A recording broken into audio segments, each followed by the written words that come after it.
there's so many different ways that loved ones come through with messages. And I will tell you, there are no coincidences at all. Life really is that magical, and there's so much strength and support. I know, they're giving me all the goosebumps right now as we talk about this. The angels started appearing in the restaurants, and I had very, very wild experiences. I never set out to be like, hey, I'm a psychic medium. I saw some of that lower level energy. It was terrifying. There was, a 48-hour period where I was like, I am not doing this work. I am going to shut everything down. I am out of here.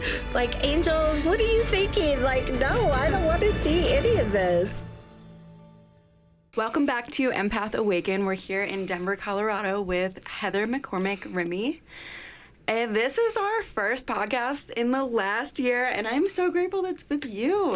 Thanks for coming. You're so welcome. I'm so thankful as well. I always believe that divine connections happen, so I feel very blessed to be here. And congratulations on coming back, too. Yes. I would love to kick this podcast off with talking about your imaginary friends when you were younger. I never had that experience, so I'm super curious. Could you see them? Could you hear them? Were they guiding you? So kind of all of the above. So I had different impressions of imaginary friends, or like different beings or feelings or emotions that were around me. Mm-hmm. So some were more solid than others. So one was named Sandy, and she was a sweet, sweet, sweet soul who was around me, who was my friend no matter what was going on or how busy the world was or my family was. She was just right there for me. Other impressions were more like sparkles surrounding me, or just this presence of unconditional love or sunlight. Sometimes it would be like the flowers were talking to me, or animals, you could understand what the animals were saying.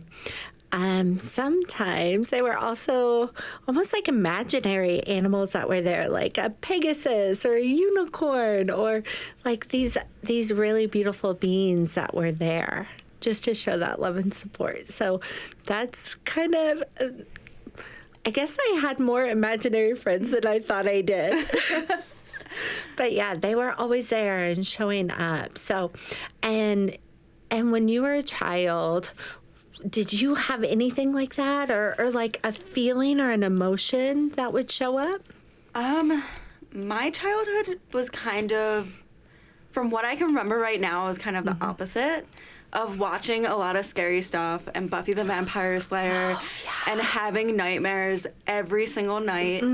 I remember this one time. It was when I had my bunk beds, and I woke up in the middle of the night and I saw this thing floating above my bed, and it terrified me. I remember covering myself with the blankets and being like, this isn't real, this isn't real. And so I think with me, I shut everything down because I was scared of the unimaginable or unseen, instead of excited and playful and hey, Pegasus or a unicorn or whatever you may have experienced. Yeah. And I think, so I did have some of the scarier things happen too. And I did the same thing. I would just cuddle up and cocoon and be like, if I'm under my special blanket, then I'm fine and nothing can touch me. So yeah, it can be really scary when you're seeing things that your mind can't describe, or it doesn't really feel like it fits in reality. What made you feel better when that would happen? Well, I started having this affirmation, and I would repeat it over and over. There's no such thing as monsters. Yes. Over and over and over. And honestly, once I started doing that, I stopped having the nightmares. I started lucid dreaming, and then I would be like, oh, this is another nightmare. This isn't going to happen. We're not doing this again. And so I would kind of shut it down and stop it. Right. Which, I mean, kind of became empowering. It kind of made me question, wait, if this is if my mind is that powerful and I can actually change my imagination, then I think it's all useful in the end. Yeah. Then you can be safe no matter what's going on, right? Mm-hmm. Yeah. And I mean, it never stopped. I still am kind of scared of the dark. Mm-hmm. It's never going to stop me from thinking there could be a monster in the closet. Mm-hmm. And I don't know. It's okay. Yeah. That was one of my biggest fears. When I reopened everything, was I didn't want to see. Like, I just wanted to see through rose-colored glasses. That was definitely something that I had to make the decision to have clear sight. Okay. And I wasn't, like, it took a bit for me to be sold on that. Because I wanted to pink wash everything and like, no, it's all sparkles and it's all beautiful. The clearness, it was really empowering once I got through the fear of seeing all the different layers. Okay. Yeah. Yeah, I can see how I want more of my mediumship abilities, but I'm also terrified. I get that. I really am scared of the dark, wake up in the middle of the night. I try not to look at anything because I know it's possible. I know that I could see anything at any time. And I guess it's the idea of the fear that scares me. Yeah. And I definitely understand that. Like, that was such a big part of my journey. And really, I never set out to be like, hey, I'm a psychic medium. Like that was never my goal, because there was a lot of fear involved with that, with seeing it all. Something that I'm really clear on, and how I do my work is, it's only the highest level of love is allowed in my space. And as I set that intention, or I work with the angels a lot too, and as I think of them as like my bodyguards, my bouncers for sure. But I also know that it's safe for me to see what else out there, and just because I see it doesn't mean it gets to have access to me. And once I really tapped into that, it helped me feel so much better. Because, I mean, the first time I saw some of that lower level energy, it was terrifying, and I thought, do I really want to be able to see this, What was one of those experiences like? So one of those experiences, was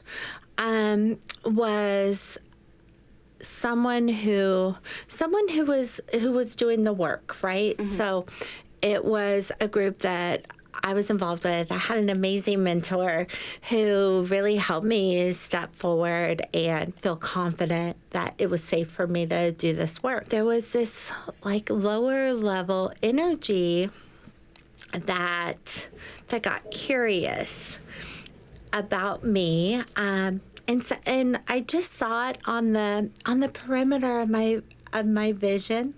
So seeing that and feeling that interest and knowing that it was safe for me to see it, that I was very, very, very protected, and that I would be okay.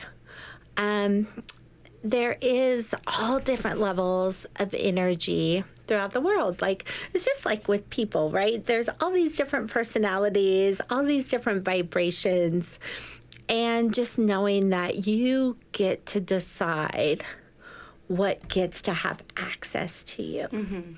And when that really tapped in, it did make me feel better. There was, a 48-hour period where I was like, I am not doing this work. I am going to shut everything down. I am out of here.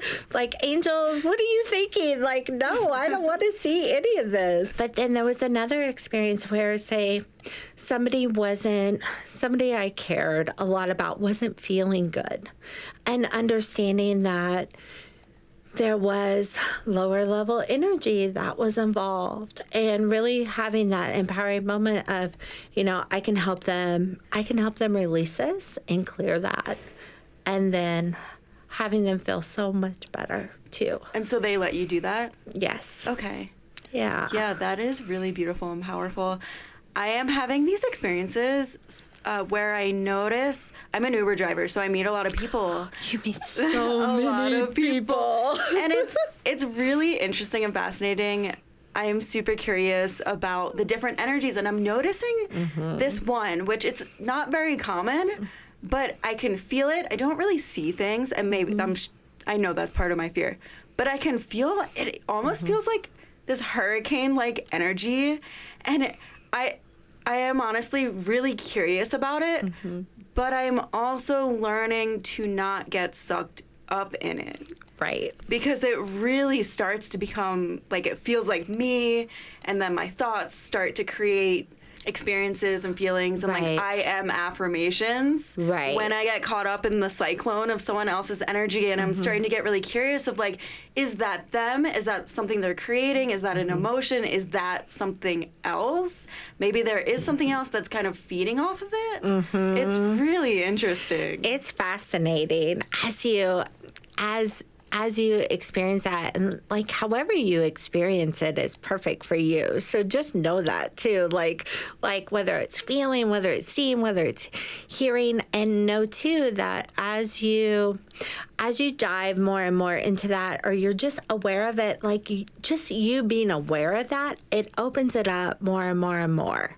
So the feeling, the swirl, right? Like, does it feel like a swirl of, yeah. And sometimes people have their own affinity too. So there's certain things that they're really comfortable with. So, whether it's something where an energy that they're familiar with from how they grew up, or things that they experienced it. So it's almost like energy can create touch points with people. So that could be something that they say yes to, and they don't even realize that they're saying yes to it, but it's familiar to them.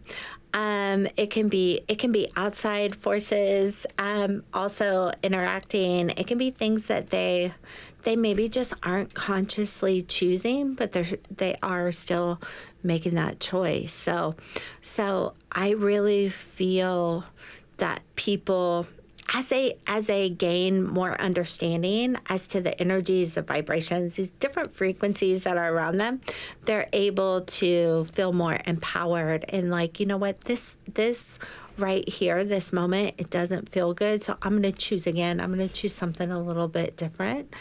And they're able to kind of pivot through that.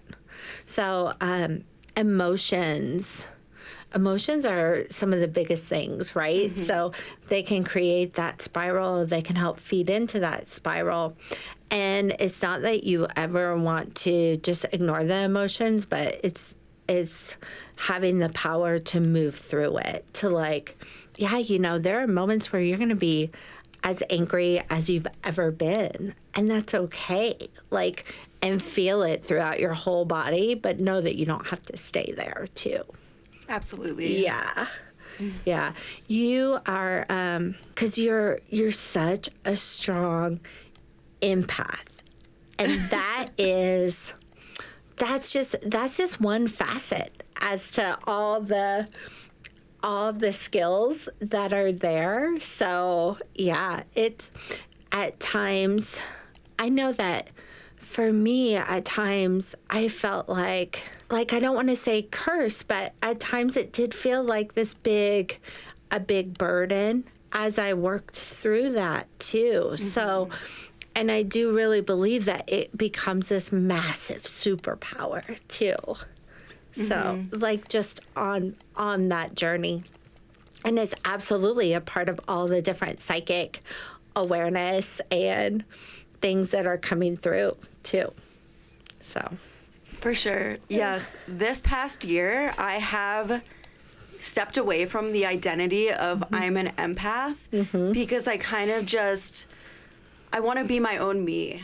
I don't want to feel everyone. I don't want to pick up on everyone. I feel like there's been so many times in my life where I identify with how other people are feeling. Right. And it's so fascinating too, because like in my family growing up, it was pretty chaotic and it was challenging, and there were a lot of really intense emotions, and I felt like I was the one who was overreacting, crying all the time, and no one else in my family ever cried. And so this past year, I was like, you know what if I just decide that I'm not, like, what if I just don't identify with being an empath? What if, like, I can, like, sense and feel other people, but I'm not, like, getting super involved with, and I think it's part of this curiosity, too, like, that cyclone energy.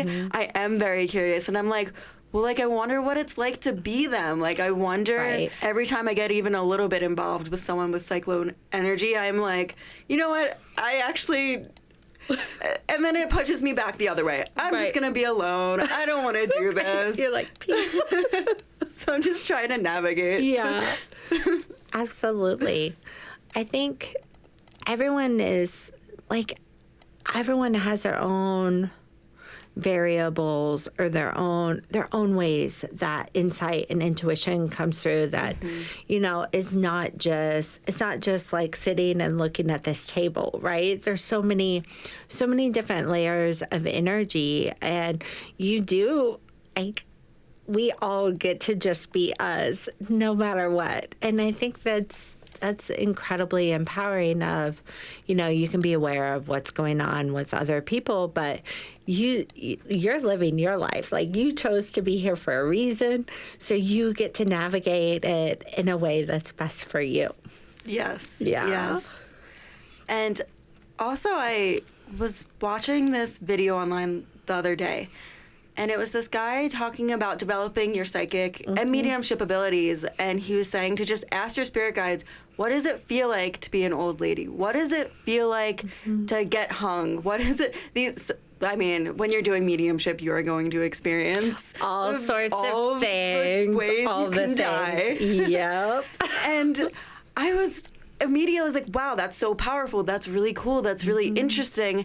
But then my afterthought is, but that's also really heavy, and our emotions are so powerful, and our emotions are part of our lives that we're creating. Like, when we want to create our future, we feel into our future. We feel about the person we want to be.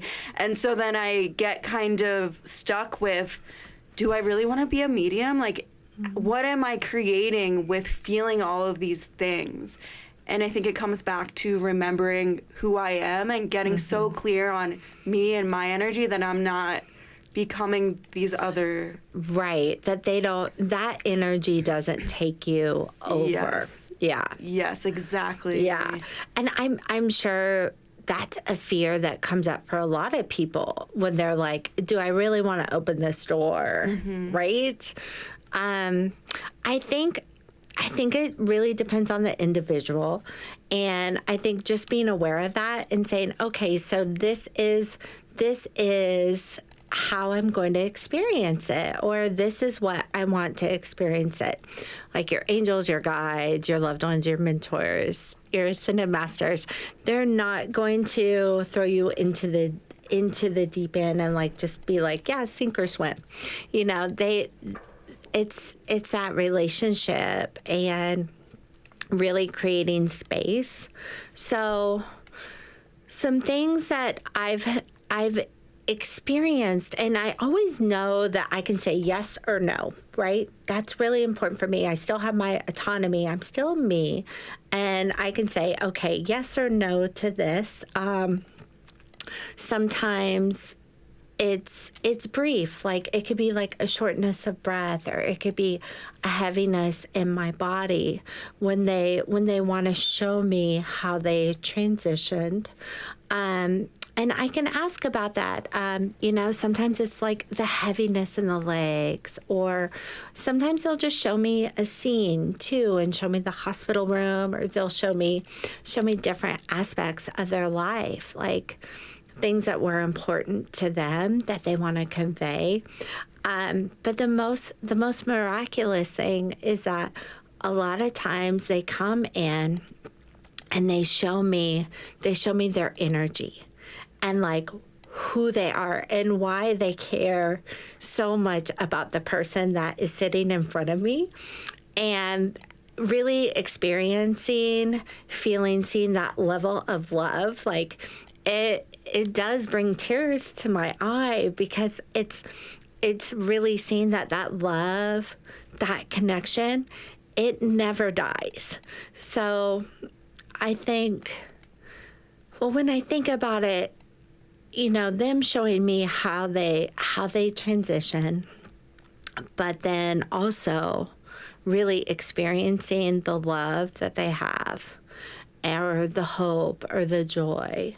And whether it's someone that transitioned very quickly or maybe abruptly, maybe at a younger age, versus, this beautiful, matriarch energy who has a lot to say. They all come through very unique. And I do think it depends on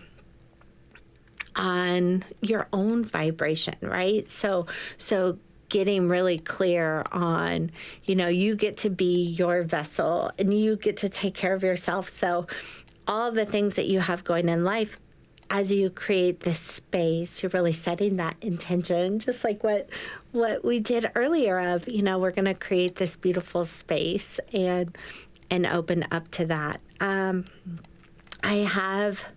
have seen people who, when there's traumatic passing and like that heaviness or sorrow, knowing that as they bring that forward, it's okay for them to share that with me, because I don't have to hold it or keep it. Like, it's just, they're giving me that impression of it.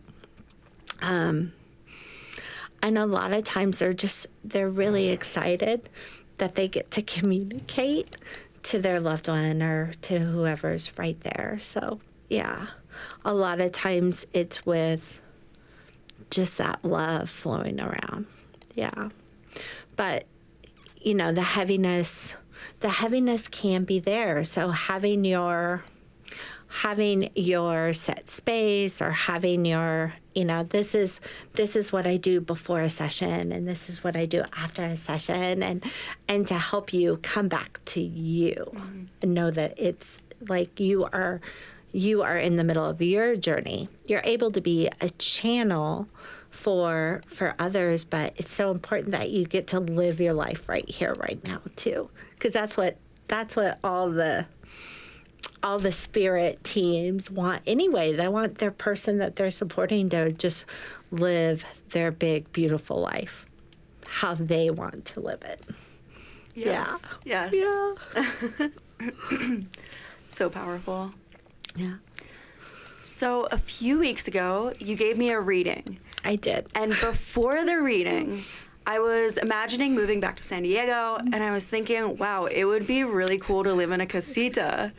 And so during our reading, which was after this thought, you said, I see you in a casita. And I got so excited, and I was like, oh my gosh, I'm on this timeline. This is so perfect and so amazing. Yeah. And so this past week, I saw a posting for a loft studio apartment, which is pretty different, but I'm super excited about that now. And so I'm curious what you think about predicting futures, and then like, is it like a set future? Does the timeline change? Timelines can change. Timelines can change. And what I love too, I know they're giving me all the goosebumps right now as we talk about this. So what they do, because they like your excitement, like spirit loves excitement, and it loves joy, and it loves authenticity, right? So I think that it's amazing that they'll put something in your path and say, like, are you excited about this? So we're going to flow in more. But remember that you get to implement and refine. You're implementing and refining. So as you go forward in one direction, it's not that you only have this one path. Like, there are so many branches that will open up, but they're like, to get you over here, they're going to start. So it's just step by step by step, and staying open to, well, what feels even better. Thank you. You're welcome. I love that. I think we're kind of getting on to the topic of life purpose, life path, timelines. And I know that's one of your biggest passions. Absolutely. Absolutely. Life purpose. Yes. So I have a question about mediumship. Okay. So my mom passed away when I was 12, and the first time I saw a medium, I just graduated college. I remember so vividly being at my friend's house, looking out the window and talking to this medium. She said, your mom wants you to get tested for the BRCA1 gene, which is prevalent in Ashkenazi Jews for breast cancer. And so when she said that to me, it was like, wait, how, like, that evidential mediumship, that was so accurate. How did she know that? My mom is really with me. Like, my mom is there. My mom is communicating with this woman. And I've just been so fascinated by mediums and psychics. And there's a part of me that wants to become a medium. And I've had very profound experiences, but they've always been kind of just here and there, like out of my control. And so I'm wondering, how do I know when this path is my authentic purpose, my authentic path, or if I'm trying to force something? Okay, so with the mediumship or life path, we'll start with the life path first. So when you think about life path and life purpose, it's the things that light you up. It is the things that, you know, you could talk to anyone about, or you feel like, you know what, I would stay up late to research this, or I just want to know more. This is so cool. Like, all those emotions that pop up. And know too that it's just like with the casita, right? So it's, you step forward and then more and more things open up, and you go, you know what, I thought I was going in this direction, but actually I'm going to go in this direction. That just opened up. And I think part of life purpose is people think, oh, you know, it's going to be this one thing, and then I'm going to do it for the rest of my life. And it's like, well, it would be like having vanilla ice cream every day of your life. So really staying open to what feels like the best step right now. And as you continue to do that, more and more things open up. Does that make sense? It does. Yeah. Yes. Yeah. Like I said, I was not like, hey, I'm going to become a psychic medium. You know, like, that wasn't even 10 years ago, I wouldn't have said that. So know that on your path, like, things are going to continue to open up. So really following the things that light up for you, like the things that feel light, that you go, oh my gosh, like, this excites me. And I always think of, like, sometimes this spirit will kind of assemble, it almost looks like a stadium, like they're in a football stadium, like, cheering you on. So when I talk to people about their spirit team, I'm like, you have no idea the amount of, like, joy and love and, like, support that is, like, just cheering you on. So it's really cool. Know that you're not going to get it wrong, that it's okay, and just focusing on that next best step. And that really, like, that's the magic in life. That'll open more and more things up. So, and as, like, not being afraid to pivot too. So, like, you don't have to choose one or the other. Like, you're a beautiful soul. You have a beautiful, unique DNA. You have a beautiful, unique makeup. Like, you don't have to just go one route. It's how all these different things filter into you. So when you think of psychics or mediums, think about how many different frequencies, how many different vibrations, how many different ways, like spirit can give messages in like thousands of ways. And it's just a matter of how it comes through for you. So don't worry about putting yourself in a box or thinking that life or your skills or your job or career has to look a certain way. You get to create it in the way that most lights you up. So, yeah. Thank you. You're welcome. Yes. You're welcome. I know. I love the idea of life purpose, and a lot of times when spirit comes through, it's like it's to find your joy, to find your authenticity. So as you tap in more and more to that, it's so cool how things open up in life. Yeah. Yeah, I definitely noticed the most profound experiences happen when my heart's really open. Yes. And the synchronicities, and it's just so amazing. Mm-hmm. And I've even experimented with kind of shutting down my excitement, just being like, you know what, I need to just make money. Like, I don't care if I'm happy. I don't care about whatever. I just need to go do this. I need to be a human. I need to pay my bills. Right. And that is not a fun way to live. It's not a fun way to live at all. not. It sucks. It sucks. We've all done it. We've all done it. Like for real. We've all had those moments for sure. And sure. I actually make the most money when I'm happy Yes. and in a high vibe. Yes. Everything is just much easier. It is. It is that frequency that it's also like when you're setting intentions and also doing it from that state of sureness, right? Like, of course this is going to happen. Like, Yes. like it's no big deal. Of course this is going to happen. And I've used that over and over for years. Like, of course everything's working out. Like I may not know where it's going to be in 5 years, but if everything's always working out. So different affirmations, different intentions, and just knowing, like thinking of that stadium that's backing you up and saying, like, yes, go for it, you know. Yes. It's pretty cool. Yes, yes, yes. And something I've kind of beaten myself up on is the idea of like jack of all trades, master of none. And I'm like an accountant, and I like podcasting and social media, and now I'm doing Uber driving. And I've sometimes get in the mindset of like, if I would have just stuck to one thing, I would be the master at this thing. But I also am able to see more than not how it all connects. Like, I've learned so many really great, brilliant skills from each thing that I've done, and I get to weave it all together.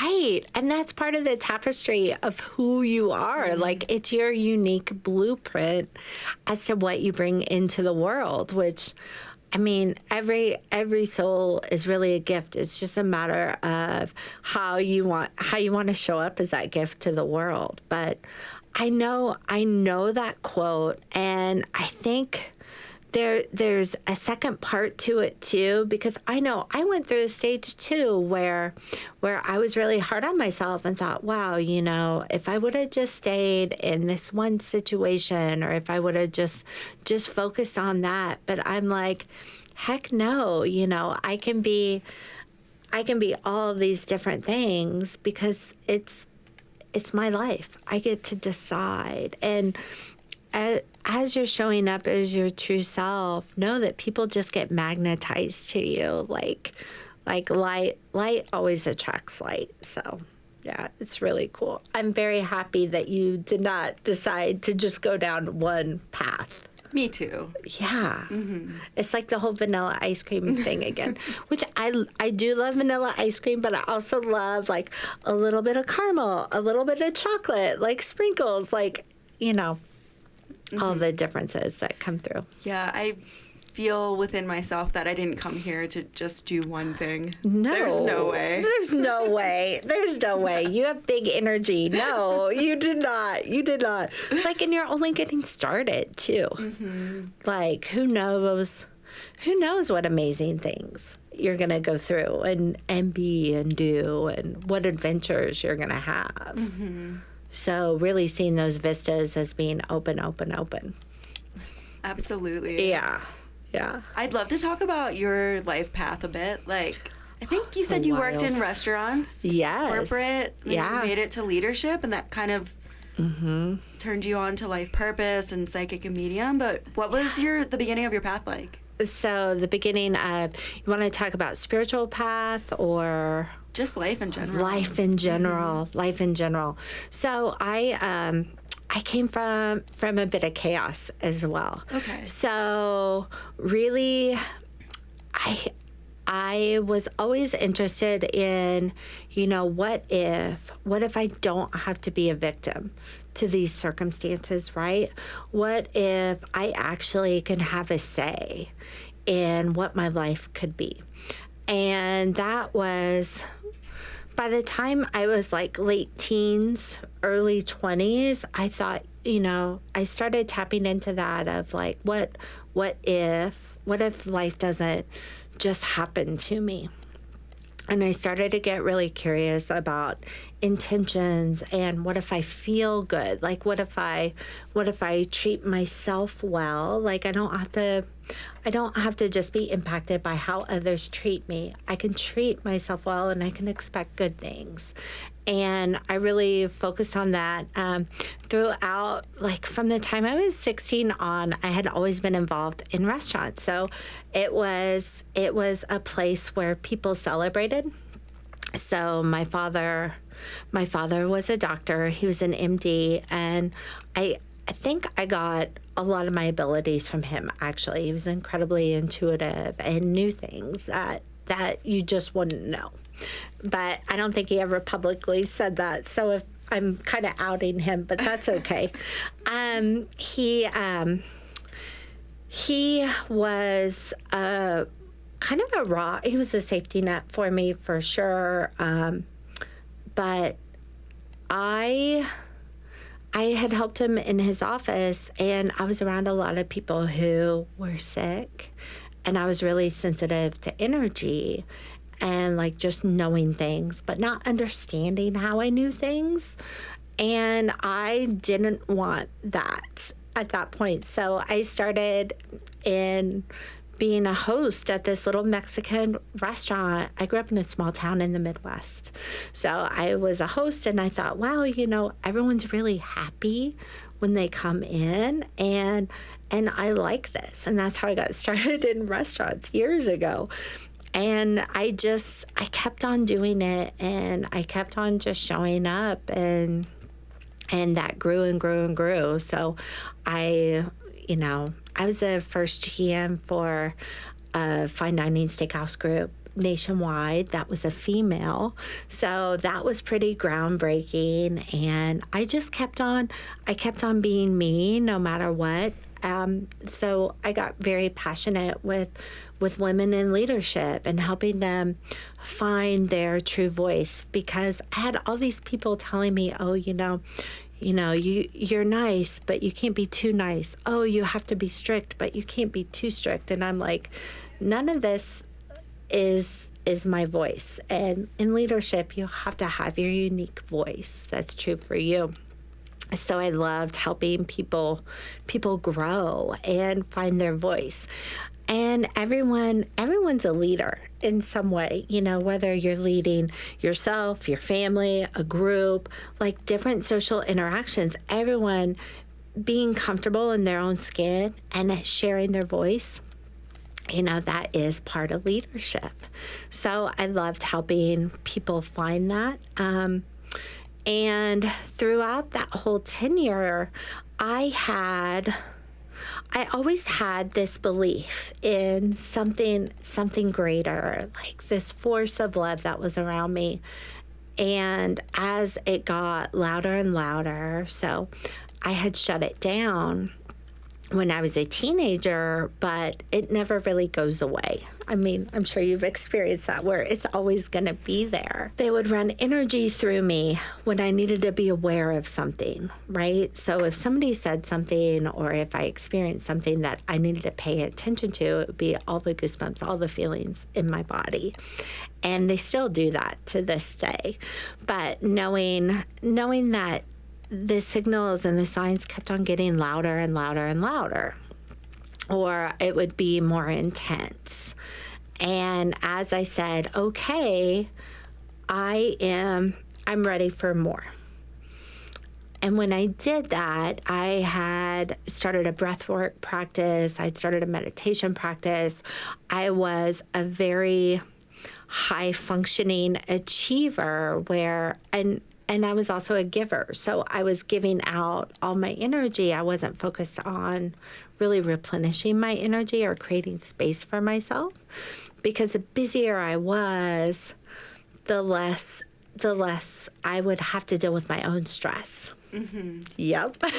so as I got quiet and created space, really some profound things happened, because I had a massive fear of, I'm so afraid of giving space to the voices or the feelings, because I thought, I could be pretty vicious to myself, that inner critic, right? Where it felt like no matter how hard you tried, or no matter how big the award was, or this was like what if that's not enough? And that's like, I felt like I could never do enough. I could never be enough for all these people. And I had to face the fear of giving space. And once I did, the most beautiful thing happened, because it was this unconditional love just wrapped me up and was like, you're okay. You are so okay. And having that interaction, and this was many years ago, but that was really the start of, it's safe. It's safe for me to slow down. It's safe for me to not be looking outside for everything, or feeling like I have to keep on achieving at this level, that I needed to take a break and a pause and just really honor my spirit and myself, because I had different goals, and I thought, I'll stop when I hit this, or when this happens, it'll all be okay. And realizing that actually didn't have anything to do with how I was feeling or what would, like, my worth. So helping people with that became a very big, passionate project of mine, of like, it's okay. It's okay. Like, you are this soul walking around in this body, and you get to enjoy the physical, and you get to be right here, right now, and see all the shiny things, but keep on coming back to, you are this magical being that is here on this rock for a very small portion of time. So figure out what lights you up, what makes you feel good, and doing more of that. As I continued on, like, the angels started appearing in the restaurants, and I had very, very wild experiences of just stepping forward and seeing more and more. My father had passed away, and it was before. I think I had started, like, taking better care of myself, right? So I had started doing breath work and meditation, but I was in no way saying, oh, okay, I'm going to open up to all this. And my father had passed away, and I was outside, and I saw something by my garage, and it was at night, and I went, and it wasn't scary at all. And then it was my father. And I said, okay, I see you. I'm not quite ready for this right now. So just know, no, I'll get there, but not quite yet, if that's okay. And he was just right there, and it was all good. And, you know, he's been gone. It'll be almost 14 years, but he's become one of my biggest supporters, one of my guides who is always there. And he actually gets a big kick out of my driving. I don't know. I think he enjoys it. I might scare him a little bit, but it's nice to know that he's riding shotgun with me a lot, of like a little extra layer of protection. Yeah. So it's been a journey, you know, and I think everyone has really unique journeys. And like I said, I would have never, you know, even 10 years ago said, oh yeah, you know, I'm a psychic medium and I help people talk to their spiritual team. I wouldn't have said that. And now I say it, and I do big events, I do small events, I do one-to-ones, and like helping people feel that love and what's there, and understanding that they have that connection. Like, it's not, when I work with people, it's because their people in spirit are showing up. Like, that connection is through them.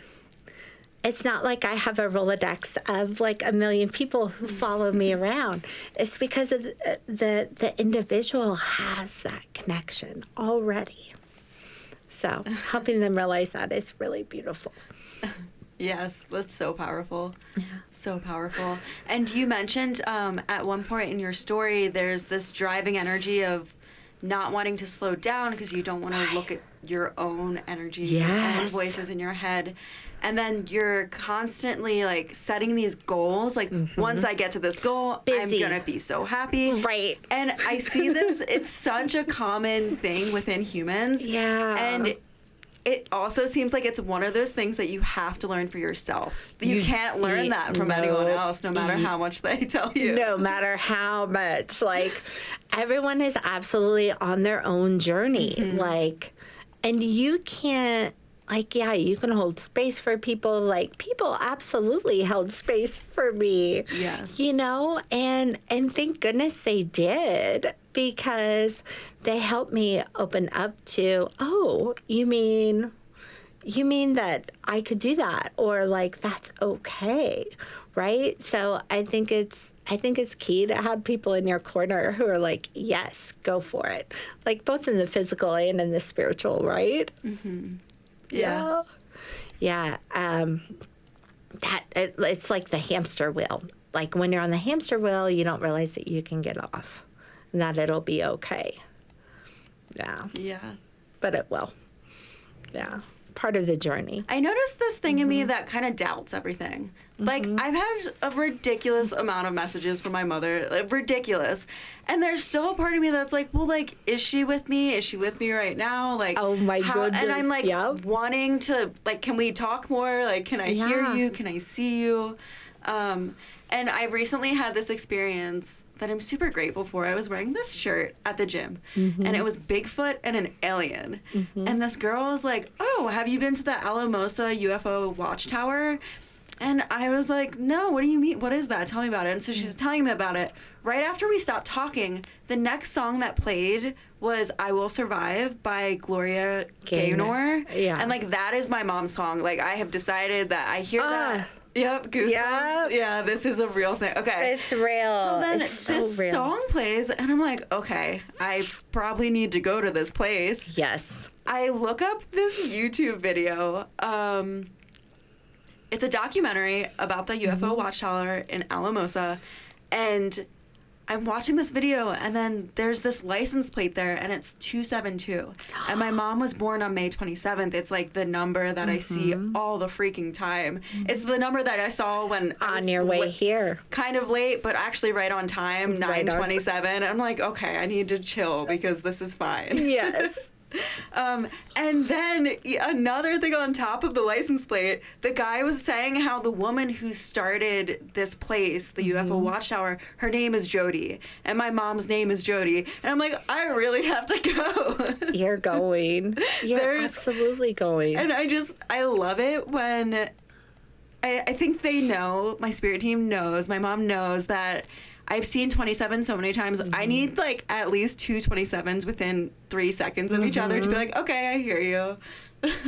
My team knows this about me too. Like if there's things that are super important or like they want to put extra emphasis on, they triple it for me because they're like boom, boom, boom. They also they'll also tell me if I don't get the message exactly right, they'll be like, no, go back to that. No, go back to that. I'm like, okay. But as you're receiving those messages, like when you feel that sense of, well, is that true? Instead of going there, just say, thanks, Mom. I know you're with me. And see how your body feels. See what happens, because it's just like by you doing that, their excitement that you got the message, because it is that relationship, you know? And they're like, yes, she got it. So like more energy may run through your body. You may just feel like this sense of love all around you. There's all these different ways, but just by saying like, thanks, I got it, just see what happens, because it is absolutely your mom. It is. And I understand the skepticism, right? Because you're like, could it really be? And there's also the doubt of, am I making this up? Or like, is this in my head? No, like when you look at it objectively, like your T-shirt, like the connection. There's no way. There's no way, right? So whenever those things happen, be like, okay, thank you. Tell me more. Tell me more and see what happens, because it's like life is really that magical. It just is. Mm-hmm. Yeah. I love that. I love that. Yeah, there were just too many signs for that one. So many. I'm excited to see what's at Alamosa for me. Yeah. And it's also just knowing too that like that's how powerful that connection is. That's how powerful your mother is. Like that's the strength that is behind you, that's supporting you, that's showering you with love. Like how freaking amazing is that? It's like you have Wonder Woman behind you having your back. Yes. Yeah. Yes. I love that. I always get amazed because there's so many different ways that loved ones come through with messages. I do understand, like when people face that doubt, because they want it. You want that connection. So you think, oh gosh, am I making this up, or is it in my mind, or oh, it's just a coincidence. And I will tell you, there are no coincidences at all. Like life really is that magical, and there's so much strength and support and love that's around everyone. Yeah. How do your guides typically communicate with you? All sorts of ways. So it kind of depends as to what's going on in my day. So I talk to my angels every morning, and they're really like, it's funny because guides have personalities, and they have like humor, and it just depends on what's going on with my day as to who steps forward or who has stuff going on. Like sometimes I'll see them, or when I do my morning meditation, they'll drop in, and it may be a color, it may be a feeling. Sometimes I go on a little journey with them,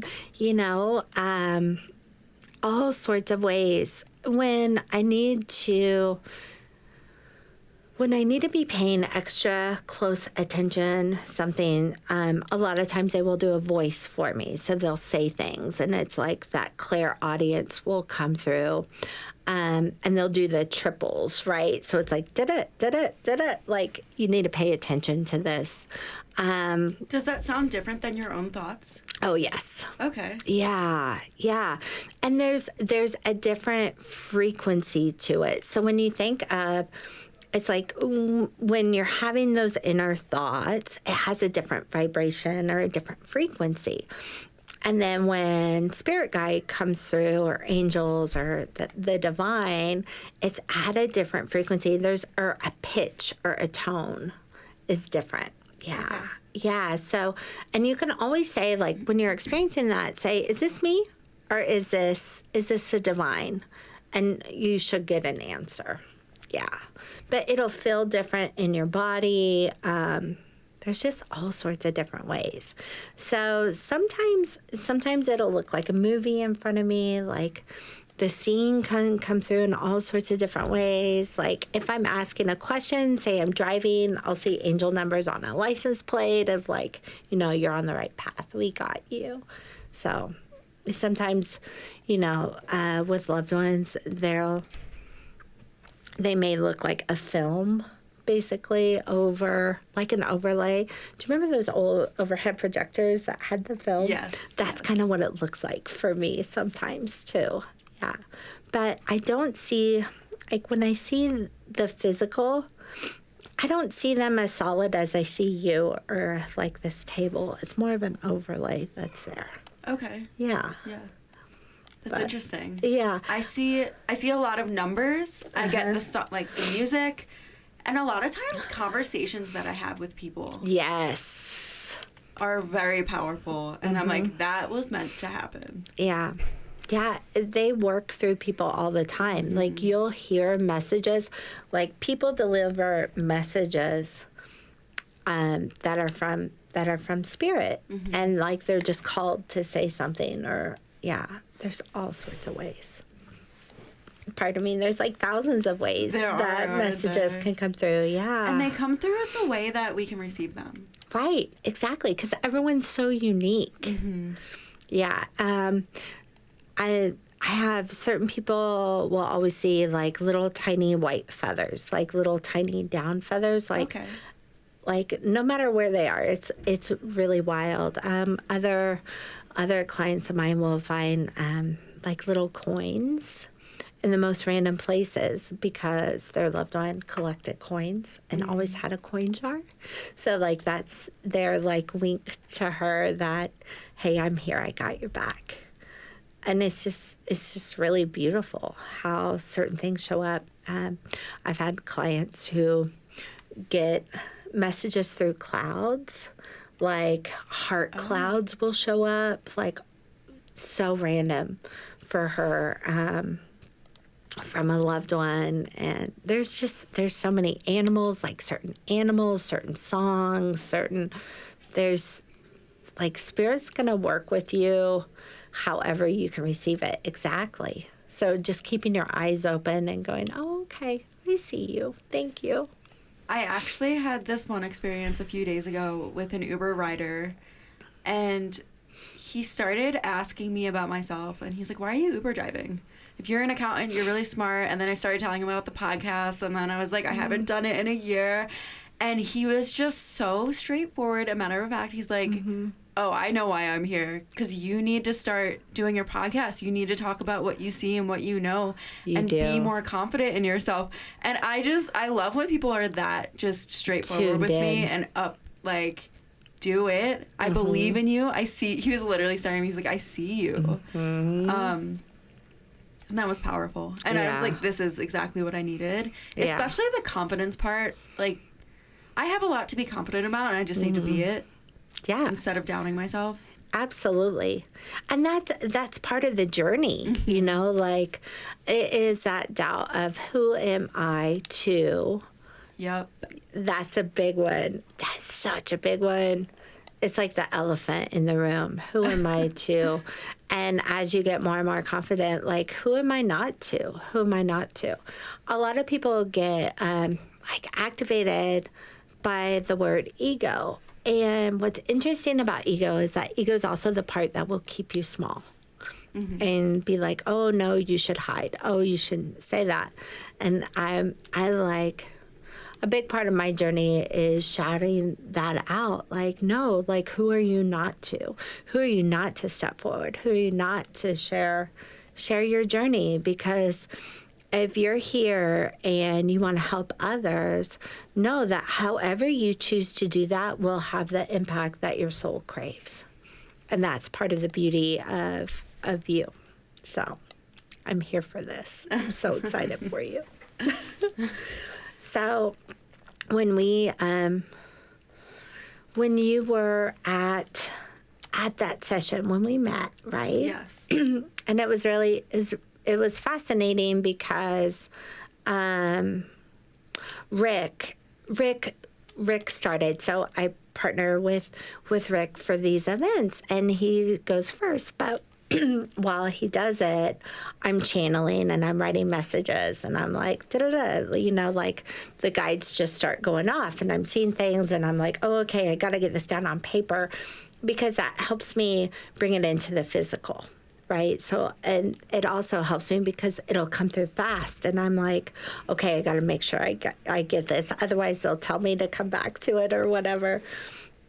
But it was so interesting because one of the first things that came through on the paper was mediumship. And they like yelled it, and they're like, this is very important. Like, you are talking to her about this. And I'm like, okay. And I'm like, she's going in this other direction though. Like, and they're like, no, it all comes back to this. And that was one of your questions, right? Like, it came back to the, like, at the end with Rick, and I'm like, oh my gosh, like, I just remember how excited I was. I was like, I cannot wait to talk to you about all these messages that are here. So your team was shouting it and was so excited for you to like be in this chapter right now, which is amazing.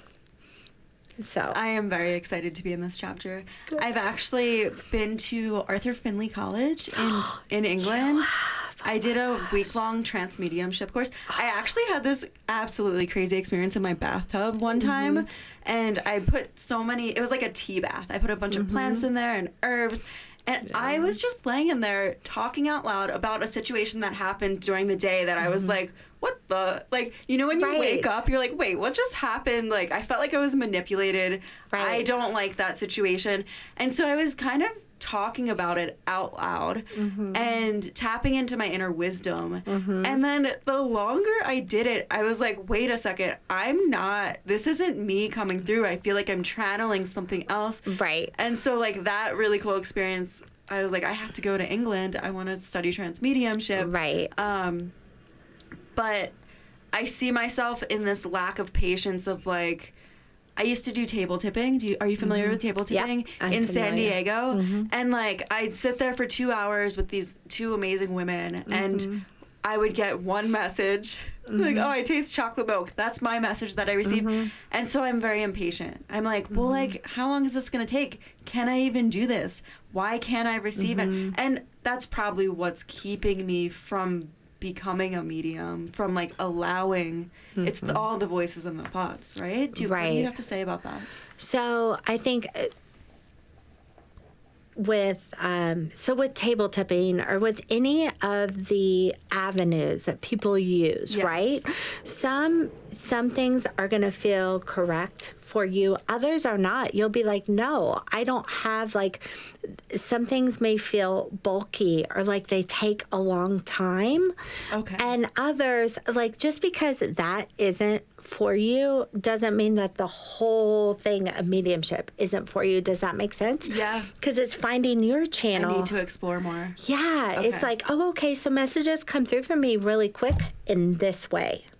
So automatic writing was a way for me to tap in really quickly. And it was like, and at first I was like, really? Am I really going to do automatic writing? Like, this is bogus.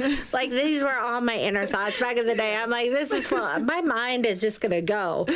And then it happened, and it went, and it happened faster and faster and faster.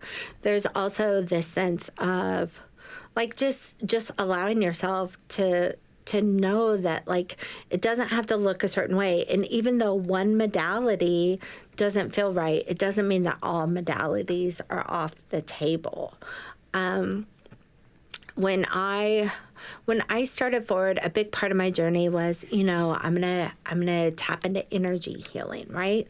Like, that was one of my first ones, and it was fast and it was easy, but it also opened up, because then all the loved ones started coming in from the people I was working with and had messages to say, whereas if I wouldn't have done energy healing, I don't know if I would have felt okay with these loved ones showing up. Do you know what I mean? Mm-hmm. So even though that's not a big part of what I do, like, I still practice, I still love energy work, and I still have clients, but it's not the bulk of what I do anymore, because the bulk is more this. So being open and like, that's part of that wandering path that you're on too. It's like, this feels good, that doesn't feel good, that doesn't resonate.